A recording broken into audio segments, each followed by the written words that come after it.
Donc je me présente, Guillaume Le Petit, donc consultant à Venao, donc consultant SolidWorks à Venao. Donc aujourd'hui la formation concerne les courbes sur SolidWorks.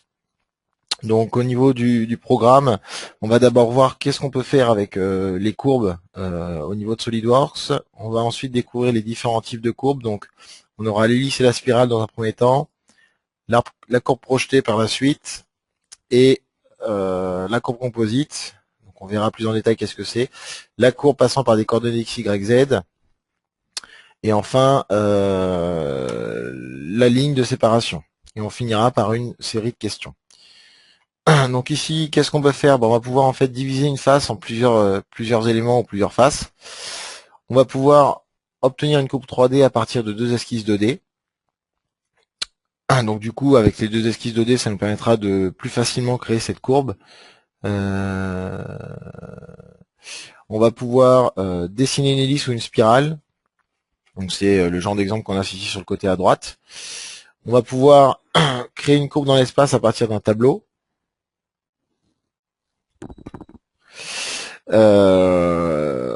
On pourra aussi, on verra, fusionner des courbes. Donc là, l'idée, c'est par exemple si on fait un balayage de pouvoir avoir une seule courbe qui nous sert de trajectoire, mais à partir de plusieurs courbes en fait. Voilà pour ça. Donc ici, on va commencer donc avec l'hélice et la spirale. Donc il existe trois types d'hélices. Donc on a l'hélice à pas constant. Donc l'idée en fait c'est qu'on vient dessiner un cercle initial dans une esquisse 2D qui nous donnera donc notre diamètre de départ et ensuite on vient créer notre hélice. On aura ensuite l'hélice à pas constant et conique et enfin l'hélice à pas variable. Donc là vous voyez qu'on peut avoir des hélices de forme assez complexe. Ok, ensuite, il faut comprendre qu'au niveau du dimensionnement de l'hélice, on va avoir trois paramètres. Donc la hauteur, qui correspond en fait à la longueur de notre hélice. Le pas, donc ça va être l'espace qu'on aura entre deux tours. Et la révolution, qui correspond en fait au nombre de tours. Donc dans SolidWorks, on va régler soit le pas et la révolution, soit la hauteur et le pas, soit la hauteur et le nombre de révolutions. Ok, donc ensuite, pour commencer, donc là c'est l'hélice, on a ensuite donc la spirale qui marche en fait avec la même fonction. On part d'un cercle et on vient dessiner ici une spirale, sauf que là on sera uniquement en 2D.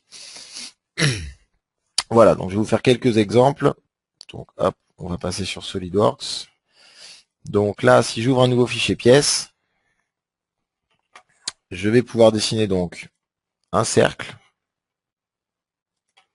Hop, on va partir par exemple sur un diamètre 10. Donc là, j'ai tout simplement fait une esquisse 2D. Je quitte cette esquisse. Et donc là, pour faire par exemple une hélice à pas constant, je vais venir ici dans fonction. Et je vais venir ici au niveau du menu courbe. Je vais choisir ici hélice et spirale. Et donc je vais définir ici sur la gauche, quels sont les deux paramètres que je veux régler. Donc soit pas et révolution, soit hauteur et révolution, soit hauteur et pas. À noter que c'est aussi ici qu'on viendra chercher l'option qui permet de faire une spirale. Donc là, je vais partir en pas révolution. Je vais choisir un pas constant pour le moment. Mon pas, donc je vous rappelle, hein, c'est l'espace qu'on a entre deux tours. Je vais dire par exemple que j'ai un pas de ici de, on va dire de 2. Les révolutions, c'est le nombre de tours, donc on n'est pas obligé de mettre des valeurs entières. On peut très bien mettre des valeurs avec des virgules, avec des décimales, pardon. Donc 5,2. On a ensuite l'angle de départ qui va nous permettre de positionner en fait le point de départ de notre hélice. C'est ce qu'on peut voir ici. Donc si je mets un angle à 0, en fait, on va être en gros à l'horizontale par rapport à notre esquisse du cercle. Si je mets 90 degrés, on sera plutôt à la verticale. 180, on sera toujours à l'horizontale, mais de l'autre côté.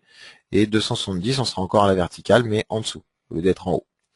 Donc voilà pour ça. Ensuite, on va avoir le sens dans lequel on vient créer notre hélice. Donc le sens dans le sens des aiguilles d'une montre, dans le sens inverse des aiguilles d'une montre. Donc c'est quand on se met comme ça en face, par exemple, là on voit qu'on va dans le sens des aiguilles d'une montre, alors que dans l'autre cas, on va partir plutôt dans le sens inverse des aiguilles d'une montre.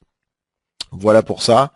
Et enfin, on a donc soit on valide comme ça et on aura une hélice comme on peut voir ici, soit on vient cocher ici hélice conique et on va pouvoir donner un certain cône, un certain angle, pardon, pour avoir quelque chose en forme de cône comme ceci, ou bien décocher la case allez vers l'extérieur pour avoir un cône plutôt qui soit rentrant. Voilà là-dessus. Donc si je fais juste une liste toute simple, il suffit de valider après, et là on obtient une courbe donc qui apparaît en bleu marine par défaut. Voilà pour ça. À savoir que je peux faire un clic droit sur cette courbe, et je peux ici aller sur couleur de la courbe, ce qui me permet en fait de, en sélectionnant la courbe, lui dire bah, par exemple je veux que cette courbe soit orange. Voilà. Donc ça c'est après des petites options pour l'affichage, que ça soit un peu mieux. Voilà à ce niveau-là. Si maintenant on regarde pour faire une courbe, enfin une hélice pardon, à pas variable, je vais donc cocher ici pas variable. Je vais avoir un tableau qui va apparaître, et donc bah, selon ce que je choisis ici en haut comme paramètre, pas et révolution, c'est ces colonnes-là que j'aurai d'accessible. Donc là j'ai bien pas et révolution. La hauteur est grisée parce que bah, du coup c'est un paramètre qui va être déduit. Et enfin j'ai le diamètre que je peux faire évoluer. Donc là l'idée par exemple c'est si je dis je veux un pas qui soit à 2, de 0 jusqu'à par exemple 3 tours, avec un diamètre qui reste à 10. Après je vais pouvoir dire bah tiens je passe toujours avec un pas de 2, mais je vais venir jusqu'à 5 révolutions changer le diamètre. Donc ici je vais mettre un autre diamètre, par exemple ici on va partir sur 5 mm. Donc on voit ici que progressivement il réduit notre diamètre parce que je vais laisser deux tours en fait pour faire ce changement. Là je vais pouvoir après continuer par exemple sur un pas de 2, aller jusqu'à la révolution numéro 8 par exemple, toujours avec mon même diamètre, et puis après au bout d'un moment je vais pouvoir dire bah mon pas par exemple va passer à 1 jusqu'à par exemple être à 12 révolutions. Donc ici on peut le voir. Alors par contre le diamètre je vais le laisser à 5.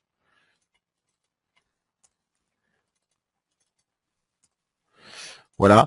Et donc on peut soit changer uniquement le pas, soit changer le pas et le diamètre en même temps. Donc là on peut voir ici qu'on est sur quelque chose de plus serré.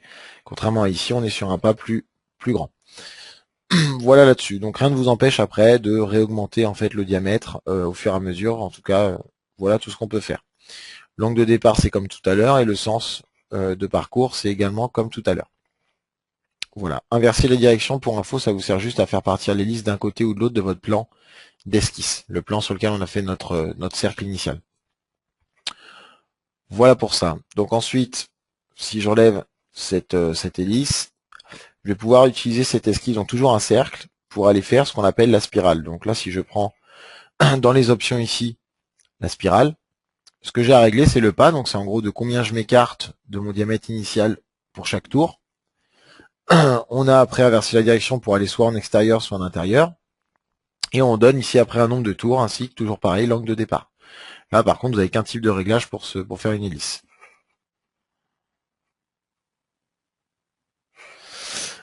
Ok, voilà pour ça.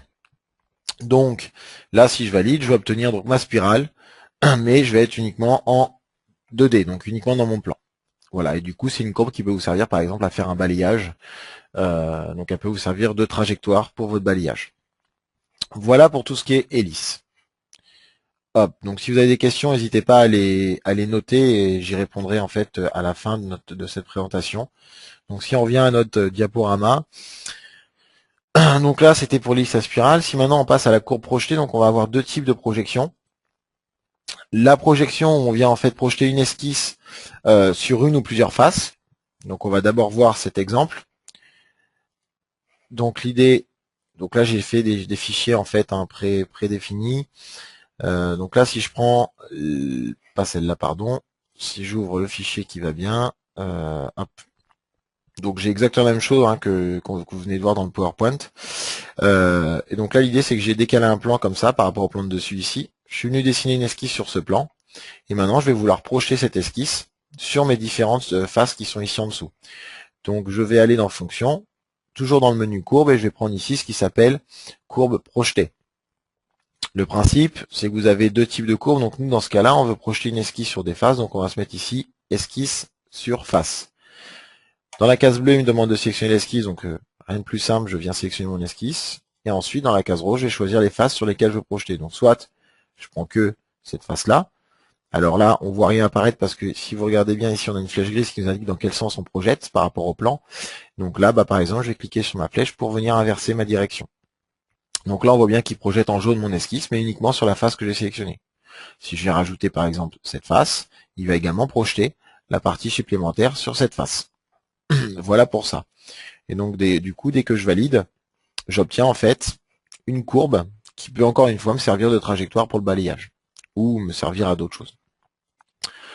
Voilà pour ça. Donc là, on a vraiment créé une courbe qui passe donc au mieux sur les surfaces.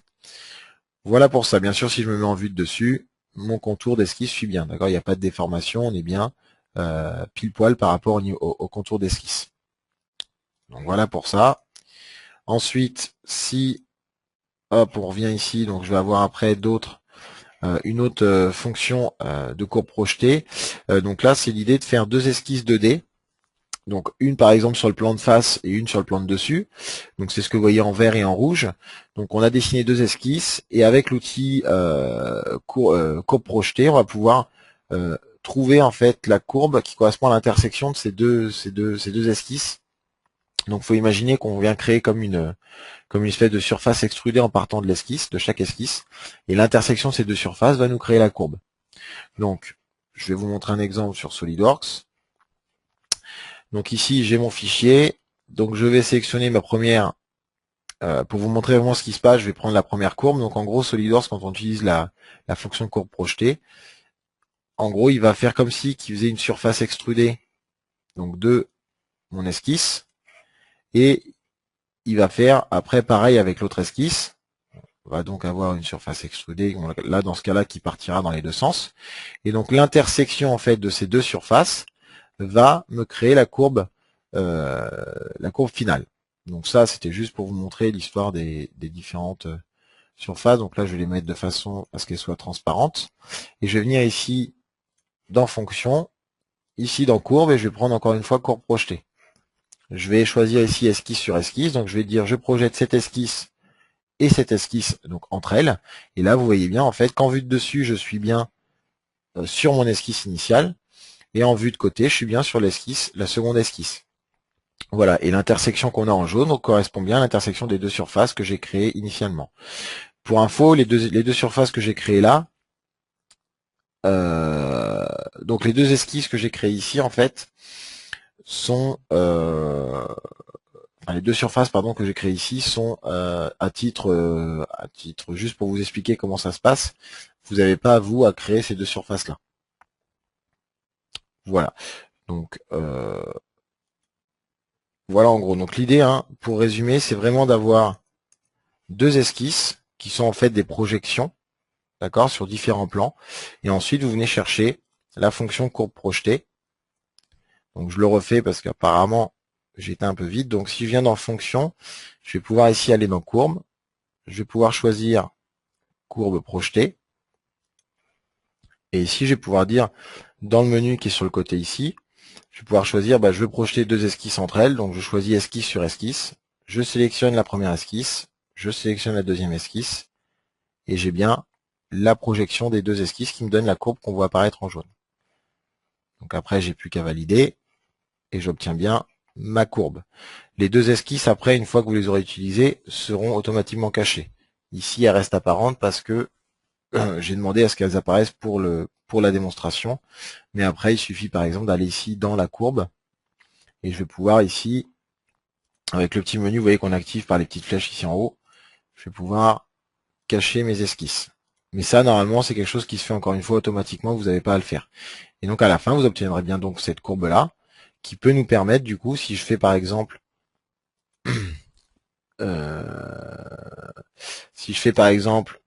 une esquisse sur ce plan, je vais pouvoir par exemple venir créer un cercle que je vais venir accrocher avec le centre et le bout de courbe ici qui est là. Donc je prends le point et la courbe et je vais mettre une contrainte point de rencontre. Donc mon esquisse de cercle va glisser en fait dans le plan d'esquisse jusqu'à ce qu'elle rencontre la courbe. Voilà comme ça. Donc si après je viens mettre une espèce de cote sur mon cercle, je viens mettre 5 par exemple, j'ai plus qu'à quitter cette esquisse et je viens dans fonction, je vais prendre ici bossage va se balayer, c'est un exemple après. Donc mon profil c'est bien mon cercle et ici je viens dans la case rose et ça sera du coup ma courbe qui me servira de trajectoire. Donc voilà en fait la forme qu'on va pouvoir obtenir. Si je valide, vous le verrez sûrement mieux. Voilà ce qu'on peut obtenir grâce à cette fonction. Et du coup, au lieu de créer vraiment la courbe comme ça dans la 3D qui est un peu complexe, en s'aidant des deux esquisses, on arrive à créer cette courbe. Voilà pour ça. Ok, on me demande, et pour l'extrusion, alors je vois pas trop de quoi on parle pour l'extrusion, mais ok, très bien. Donc là, voilà pour ça. Donc hop, je ferme ça, on va repasser du coup à la suite. Donc là après, ce qu'on a, c'est la courbe composite. Donc en fait, la courbe composite, le principe, c'est de pouvoir, à partir de différentes courbes, d'en créer une seule, parce que bah, le balayage, par exemple, a besoin qu'une seule et même trajectoire en fait. Donc je peux sélectionner qu'un élément.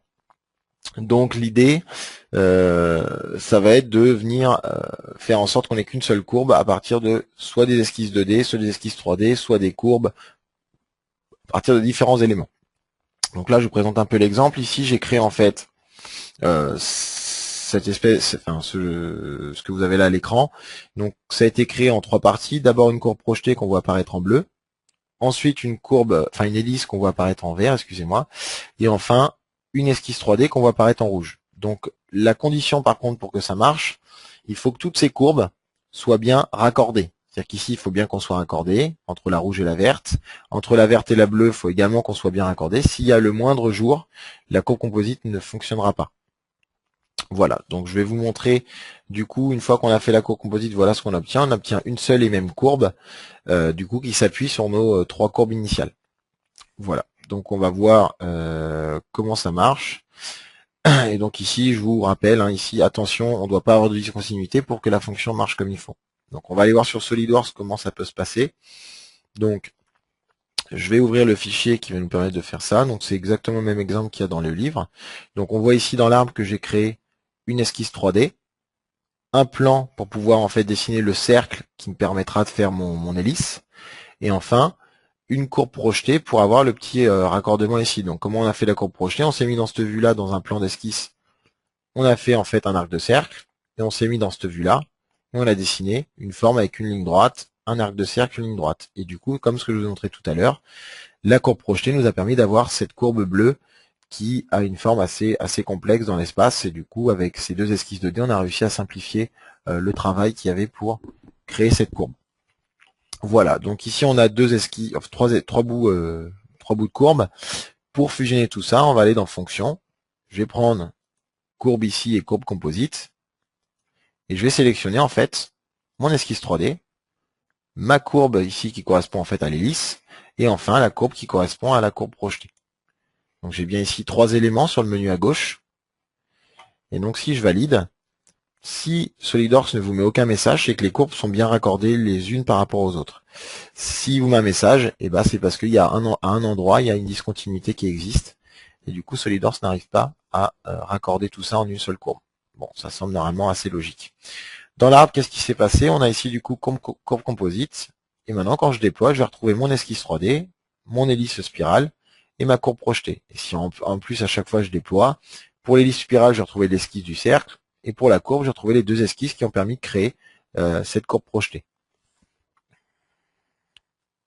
Donc tac.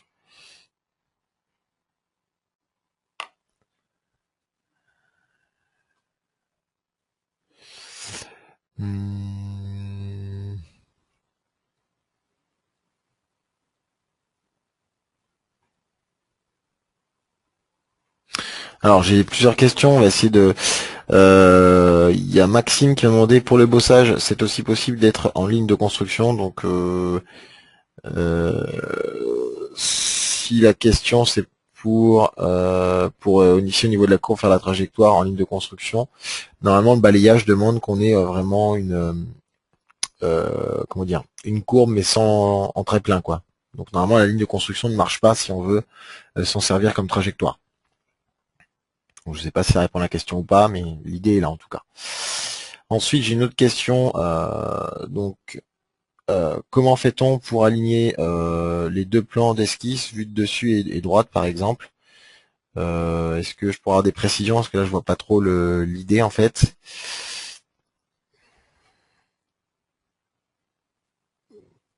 Bon, sinon on reviendra dessus à la fin, n'hésitez pas à garder cette question sous le coude. Hop, donc voilà pour l'hélice, et après bien sûr, hein, il suffira, donc pour la projection, la projection normalement ça doit être fait à partir de deux plans qui sont pas parallèles en fait. Donc après moi ce que j'ai fait ici dans ce cas-là, si je reviens un peu là-dessus, pour répondre à la question, la courbe projetée ici, en fait vous n'avez pas besoin de positionner vraiment précisément vos plans. En fait vous voyez bien que mes esquisses, là il y en a une qui est dans ce plan-là parce que, par exemple je me suis servi du plan de droite là, donc je l'ai juste dessiné dans ce plan, mon esquisse, et je suis venu la faire accrocher avec ma courbe, donc j'ai pris la courbe et le point ici en contrainte point de rencontre, et après l'autre esquisse, je l'ai tout simplement fait sur le plan pareil, ici le plan de base, hop, qui est là. D'accord, ici on voit le plan de base, donc j'ai juste dessiné l'esquisse là-dessus, et après, de toute façon, SolidWorks étend jusqu'à ce qu'il trouve bien une intersection, quoi. Donc normalement, vous n'avez pas besoin, enfin là en tout cas, c'est bien deux plans perpendiculaires que j'ai utilisés. Voilà, donc je ne sais pas si ça répond à votre question ou pas, mais la position des plans n'a pas trop d'impact, il faut juste pas qu'ils soient parallèles. Parce que sinon forcément on ne trouverait pas d'intersection entre les deux esquisses, mais c'est tout. Ok. Voilà pour ça.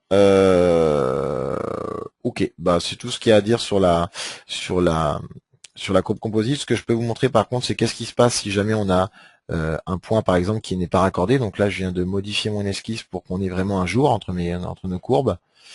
Donc hop, si je refais juste la courbe projetée, donc on va obtenir toujours un bout de courbe, mais on voit bien qu'ici il y a un jour.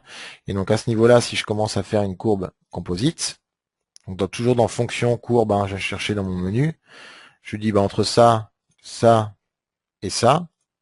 Et là, en fait, quand je vais valider, SolidWorks me dit, vous voyez ici en haut, ne peut pas créer une courbe composite avec des courbes disjointes. Donc là, en fait, il m'informe qu'il y a un endroit dans ma sélection, ou plusieurs en tout cas, où j'ai une discontinuité. Et donc, il n'arrive pas à faire la courbe composite. Voilà pour ça.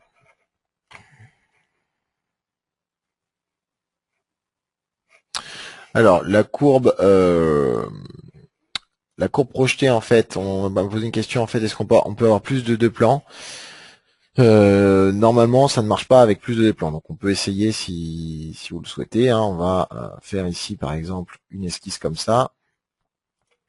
Et donc, si j'essaye de faire une courbe, hop, alors ça, si je le vire, si j'essaye là de faire une courbe projetée, en fait, hop, hop, hop, vous voyez que je peux pas sélectionner, enfin, il arrive à la prendre, mais il me donne pas grand chose en termes de résultats, quoi. Ok, donc là il m'explique, deux esquisses différentes sont nécessaires pour une projection, donc là en fait il me parle bien que de deux esquisses. Donc à trois esquisses, ça va être un peu compliqué de faire une courbe projetée. Est-ce que c'est bon pour tout le monde ou... Alors, après on peut essayer de faire une autre forme, mais je pense pas qu'on aura un résultat qui sera satisfaisant.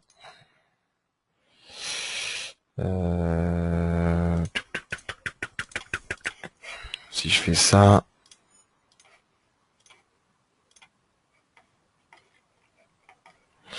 Alors après ça peut être dû à mon plan qui est mal placé, si je fais plutôt...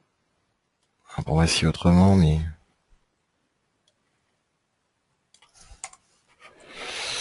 Hop.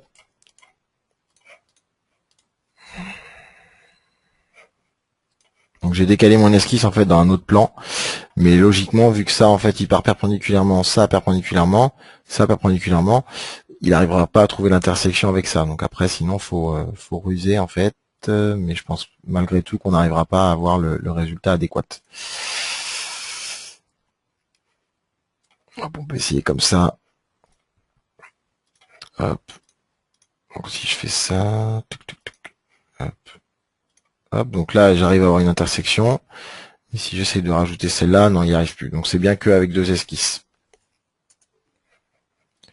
Hop. Hop. Ok. Donc voilà pour la courbe composite.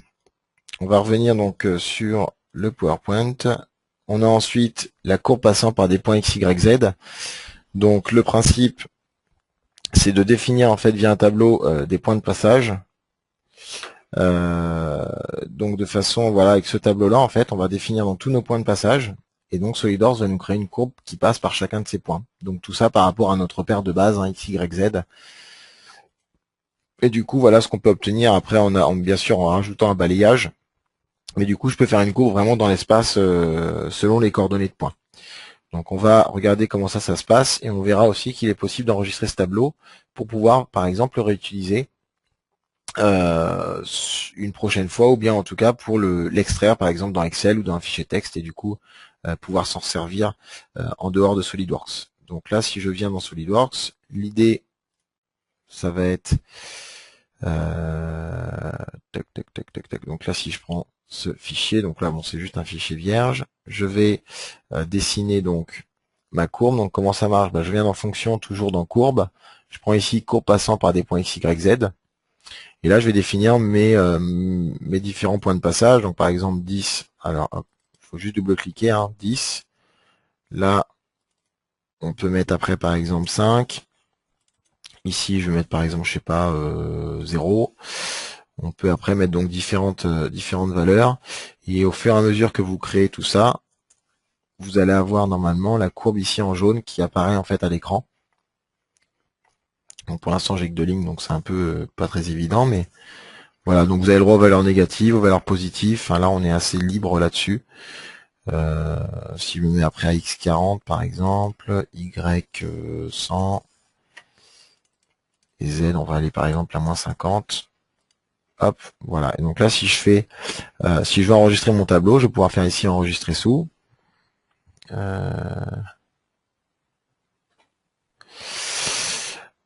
Hop, si je fais enregistrer sous, ici donc il me propose un fichier courbe, par exemple. Ok, c'est bon pour tout le monde. Normalement, je pense que oui. Donc là, si je fais OK, j'ai donc ma courbe. Et il suffira après de venir créer, par exemple, vu que là, j'ai aucun plan qui correspond. Je viens ici dans fonction géométrie de référence plan. Et je vais pouvoir créer un plan qui va être à la fois perpendiculaire à ma courbe et, par exemple, qui passera par ce point-là. Donc du coup, après, ce plan, je viens le prendre. Je viens faire, par exemple, une esquisse dessus. Je quitte et du coup, après, j'ai plus qu'à faire ici fonction bossage base balayer, par exemple. Et du coup, je vais pouvoir en fait choisir ma courbe et ça me donne donc un balayage. Donc là, j'ai mis quelque chose d'assez gros. Donc ici, on voit qu'il peut y avoir une zone d'interférence. Donc là, normalement, il va pas me laisser valider. Donc je vais juste modifier un peu la forme de mon esquisse. Alors, je vais essayer de la réduire. Allô, hop. Pensez toujours à mettre une contrainte entre la courbe et le point. Donc c'est contrainte point de rencontre. Il faut savoir que le point qui est au bout de la courbe, je peux rien en faire en fait.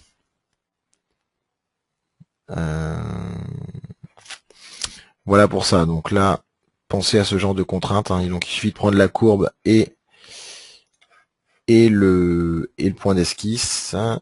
Mais n'essayez pas de prendre le point au bout de la courbe, ça ne marchera pas. Enfin, en tout cas, SolidWorks ne pourra pas créer de contrainte entre ces deux éléments. Voilà, donc là j'ai quelque chose normalement d'un peu mieux, qui passe mieux, et donc là si je valide, j'obtiens bien mon balayage selon ma courbe. Donc ça c'était pour la courbe passant par les points x, y, z.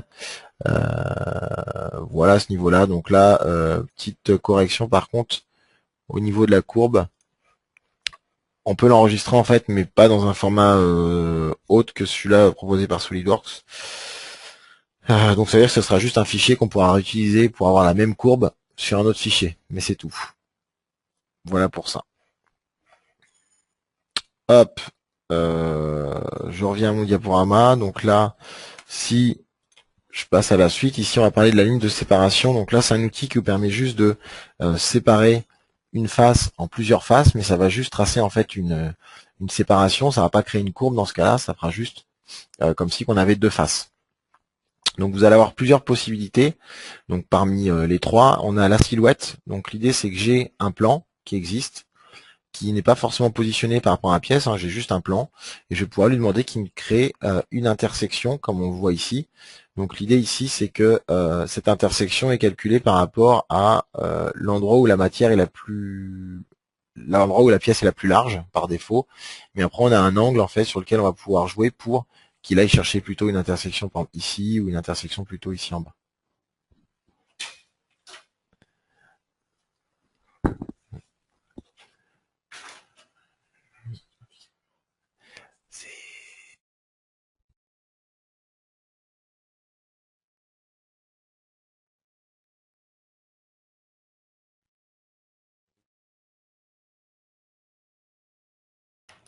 Hop, excusez-moi pour cette interruption.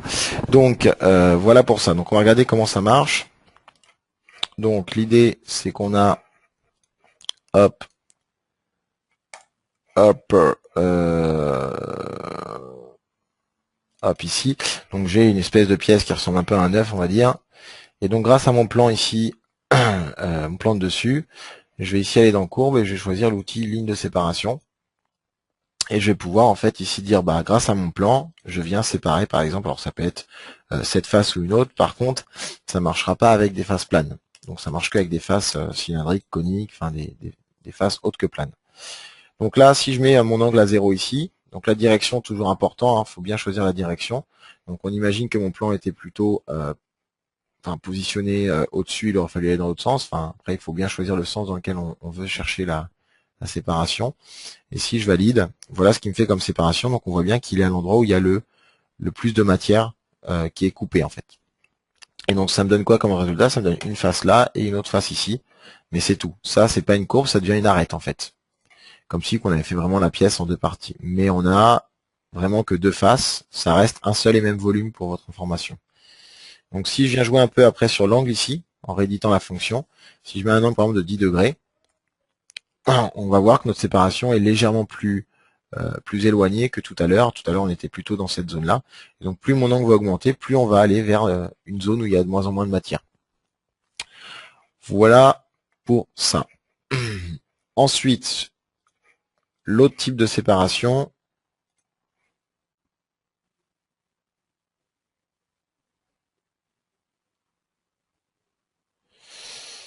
Donc, pour répondre à la question, alors si on veut mettre la ligne vers le bas, il faudra dans ce cas-là inverser la direction, mais que votre plan soit du coup de l'autre côté, en fait, plutôt sur le dessus de la pièce, mais en tout cas de l'autre côté, en fait. Là, il est plutôt en bas, donc on va partir forcément vers le haut.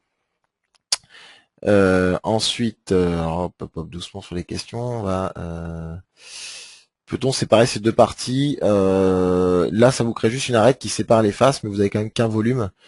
Après, si vous voulez vraiment séparer ça en deux volumes distincts, ça sera pas du tout cette fonction qu'il faudra utiliser. Il faudra utiliser vraiment l'outil fractionné, donc qui vous permet de fractionner deux volumes, enfin un volume en deux par exemple. Et donc ça, c'est juste la fonction fractionnée qu'il faudra utiliser. Donc c'est une autre fonction. Voilà pour ça. Tac, tac, tac. Alors que je check. Ok.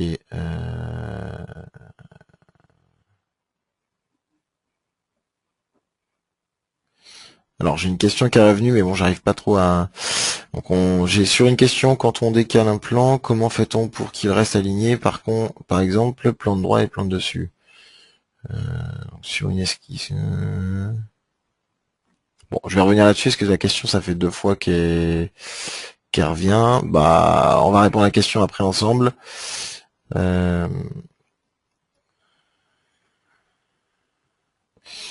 Ok, donc normalement j'ai répondu aux questions des deux personnes. Tac, tac, tac, tac.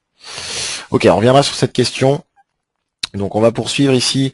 Ensuite, l'autre partie, en fait, c'est ce qu'on appelle ici la projection. Donc en fait, je vais avoir une esquisse qui est dessinée dans un certain plan, et je vais demander à ce que SolidWorks me projette cette esquisse sur ma face.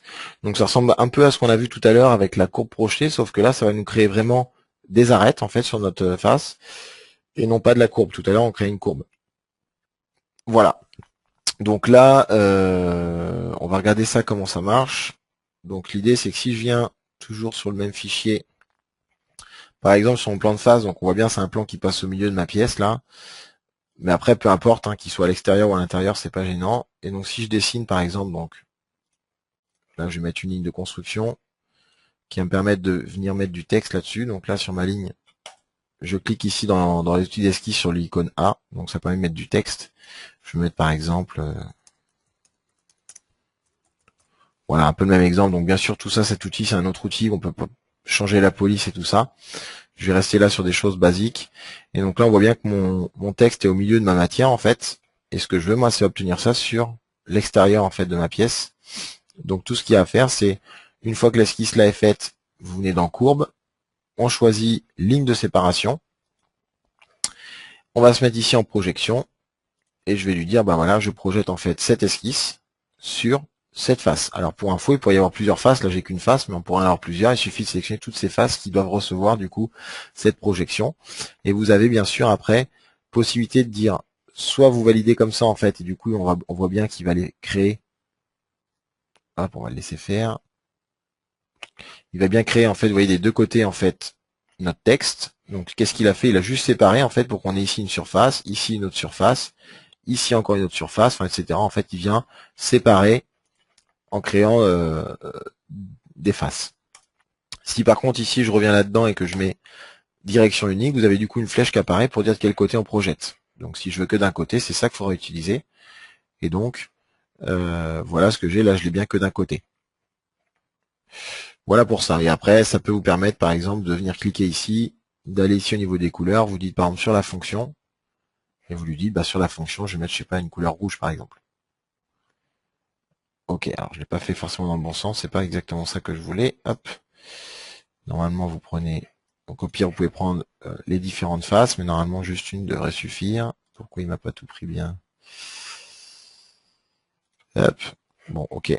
Enfin, en tout cas après vous pouvez jouer sur les couleurs par exemple pour avoir quelque chose qui se fait plutôt bien. Là ce qui est dommage c'est qu'il me met un truc un peu bizarre. Bon, enfin l'idée après c'est qu'on peut sélectionner toutes les faces pour mettre des couleurs différentes.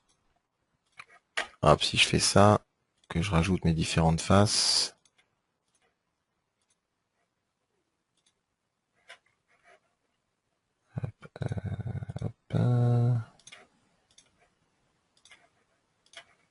Bon, je vous fais l'exemple là-dessus. Voilà, donc après je peux éventuellement faire des choses comme ça. Alors avec une esquisse projetée, je sais pas si vous parlez de la fonction courbe projetée ou pas dans ce cas-là. Ce qu'on a vu tout à l'heure, c'était une courbe projetée, ça nous crée vraiment une courbe. Tout à l'heure, ça crée vraiment une courbe, mais ça divisait pas la face. C'est-à-dire qu'après, j'avais quand même qu'une seule face dans le cas de tout à l'heure. Là, dans ce cas-là, on a vraiment des faces différentes. La différence est là, mais par contre, c'est juste une arête que j'obtiens et pas une courbe. Donc j'espère que ça répond à la question.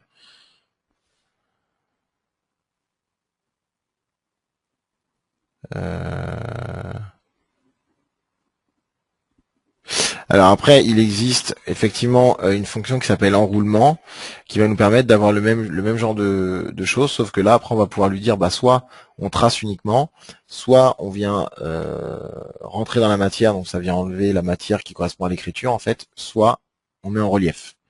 Donc ça, c'est plus avec la fonction enroulement pour la personne qui va demander en relief ou en gravure. Ça, il faudra utiliser la fonction enroulement. Voilà pour ça. Ensuite, si on revient à notre PowerPoint, si je finis, en fait, on a ici, on a ici une pièce qu'on vient en fait, qui est traversée par une surface, et donc on va chercher une intersection de la surface avec le volume. Donc ça, c'est vraiment pour avec l'option intersection. Donc là, je vous rappelle en fait tous les différents définitions. Donc silhouette, hein, c'est séparation créée à partir d'un plan ou d'une pièce cylindrique, sur une pièce cylindrique, pardon. Projection, on sépare. Donc on crée la séparation en projetant une esquisse sur une ou plusieurs faces. Et l'intersection, c'est une séparation qui est créée par intersection entre un corps volumique et un corps surfacique. Donc on va regarder ce dernier exemple. Et du coup, je vais choisir le bon fichier. Hop, excusez-moi. Hop. Donc le bon fichier là qui s'appelle, donc c'est la dernière étape. Ici, comment ça marche? Donc j'ai bien une surface que j'ai mis en transparence pour des raisons de visibilité, mon volume. Et il me suffira ici d'aller dans fonction courbe, de choisir ligne de séparation. Et ici, je vais me mettre en intersection. Je vais dire bah j'intersecte cette face avec cette face, par exemple. Vous voyez que j'ai un tracé jaune qui se met, mais je suis pas obligé de prendre toutes mes faces. C'est-à-dire je vais pouvoir prendre une face sur deux, par exemple. Ou bien, si on veut vraiment aller loin, je vais pouvoir prendre toutes mes faces. Quand je valide, si je cache ma surface, voilà ce que j'obtiens. J'ai bien, vous voyez, d'ici des faces qui ont été séparées.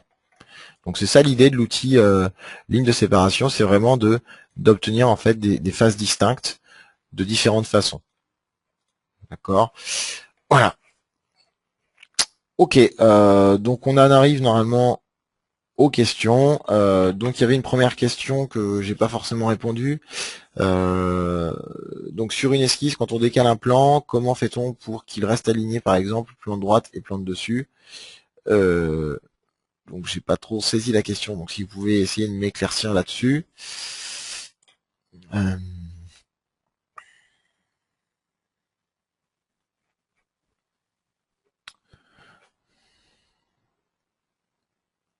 Alors,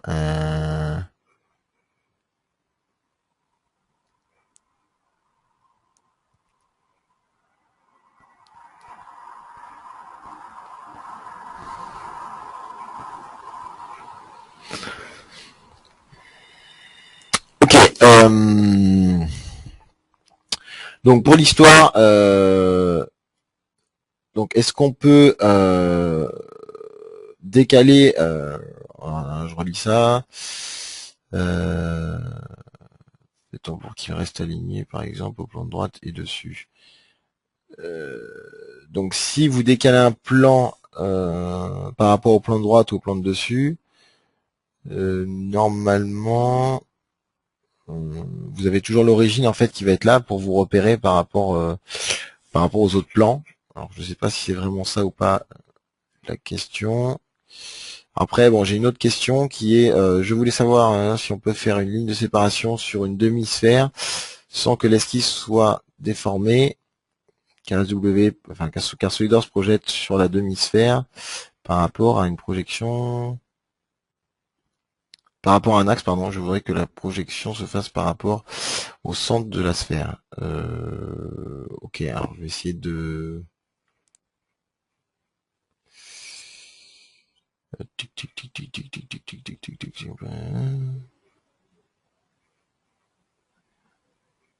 Alors, quand on projette en fait une esquisse sur une face pour avoir une courbe, SolidWorks projette à la perpendiculaire du plan d'esquisse. Donc si il faudrait dans ce cas-là que votre plan soit bien perpendiculaire à un axe qui part du centre, si vous voulez, de la sphère. Je sais pas si j'étais très clair ou pas. Mais pour moi, ça serait ça qu'il faudrait faire en fait, faire en sorte qu'on ait vraiment le plan qui soit à la perpendiculaire d'un axe qui part du centre de la sphère. Je pense que ça serait un peu plus adapté. Donc après, bon, j'arrive toujours pas à saisir la question qu'il y a au niveau de...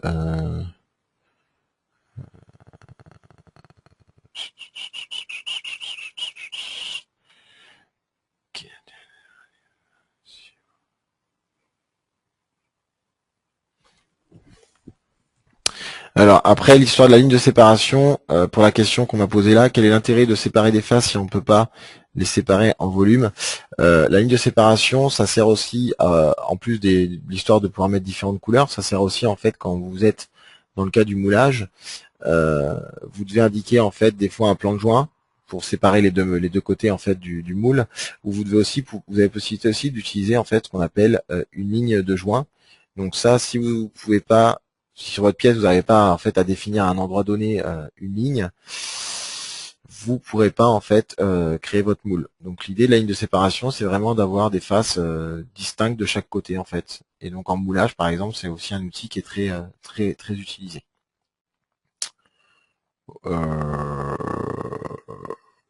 Ok, donc après, pouvez-vous refaire rapidement une courbe composite, car j'essaie, mais cela ne marche pas. Merci. Ok, bah, je vais essayer de refaire une courbe composite.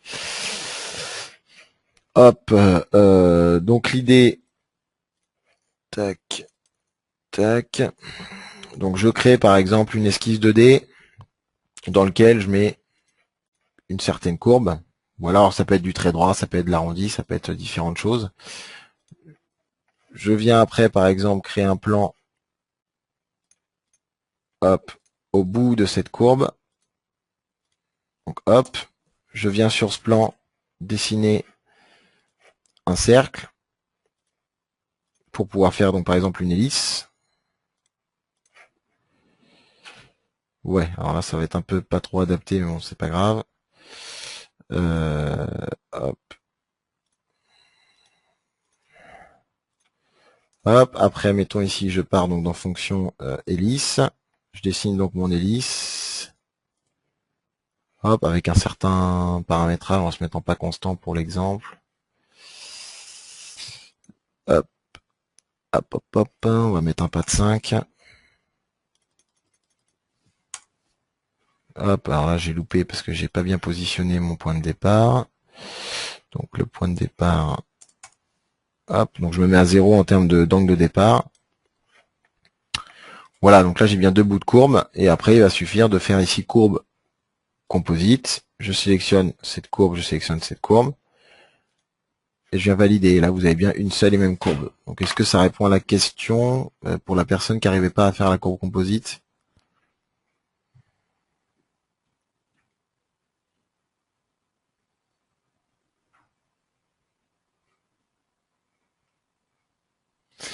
Alors après pour ce cours en fait la vidéo, donc là j'ai bien enregistré une vidéo, donc elle sera publiée soit sur le guide 3D,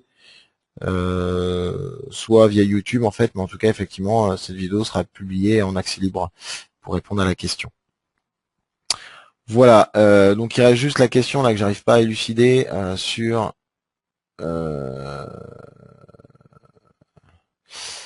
l'histoire des plans décalés dans une esquisse, etc. Alors je sais pas, c'était Bernard qui avait posé cette question.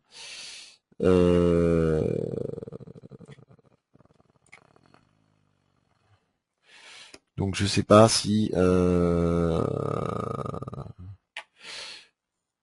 ok, donc hop.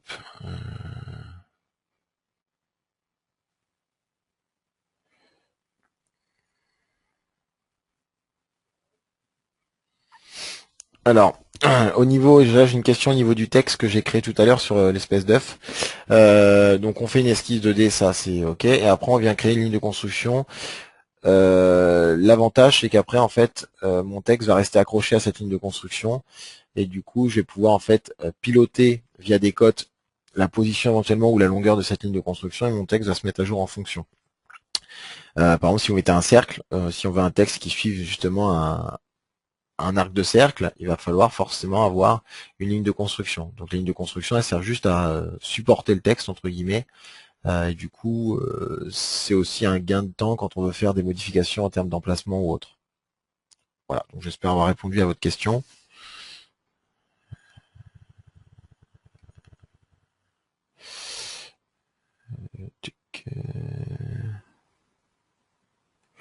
Ok, donc pour la projection du texte sur la face, pour conclure, on avait, hop, je vais aller par là, ça ira plus vite. Donc j'avais mon petit œuf, j'ai donc créé mon texte dans le plan de face par exemple en une esquisse. Je viens créer une ligne de construction, donc pour l'exemple de ce qu'on parlait à l'instant, si je fais un arc de cercle, hop, et que je le mets en ligne de construction, du coup après si je veux mettre du texte là-dessus, il suffira de sélectionner la ligne de construction, je tape mon texte,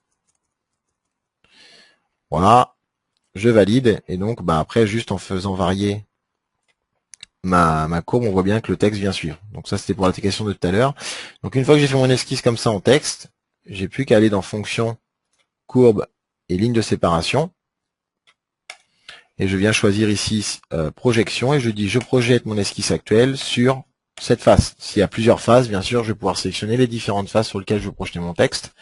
Mais voilà l'idée. Donc là, si je valide tel quel, il vient projeter des deux côtés en fait, parce qu'il trouve du coup des deux côtés en fait, voilà, comme si vu que la face fait tout le tour, en fait, j'ai bien deux intersections.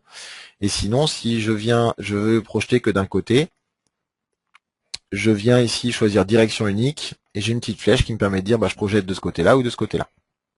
Voilà, et dès que je valide, j'obtiens bien la projection que d'un côté. Est-ce que c'est bon pour la personne qui avait besoin de plus d'infos là-dessus? Alors, on me demande pour les gravures, est-ce que c'est bien enroulement? Donc l'enroulement, effectivement, permet de faire exactement ce que je viens de faire là, sauf que ça serait en fait dans l'enroulement l'option qui s'appelle tracé, mais dans l'enroulement, vous avez aussi l'option dégaufrer et gaufrer qui permettent de faire soit du relief en ajout de matière, disons, soit du relief en enlèvement de matière. Donc gravure et relief, ça sera bien la fonction enroulement qu'il faudra utiliser. Voilà, une dernière question. Donc, comment fait-on pour aller sur YouTube pour la vidéo si pas sur le guide? Alors, pour cette question-là, si vous la trouvez pas sur le guide 3D, n'hésitez pas à demander au niveau de la hotline, ils sauront vous guider par rapport à ça.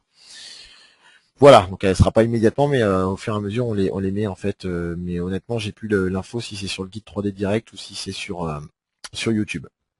Voilà, donc n'hésitez pas à vous rapprocher passer par la petite interface chat avec la hotline pour savoir où est-ce que les vidéos sont placées, quoi.